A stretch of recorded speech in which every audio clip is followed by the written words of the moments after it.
pangit ko? Ba't ang bobo ko? Ano ba ito?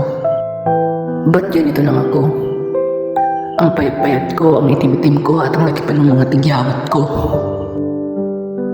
Sa akin yun lang magkakagusto.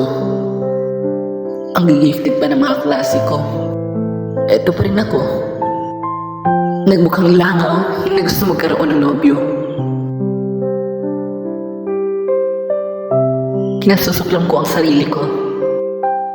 Ang popogi nila, ang gaganda nila, at higit sa lahat, maporma sila. At sa kanilang harapan, ay wala akong may pubuga. Yung mga kaibigan ko, ang layo ng mga abot nila.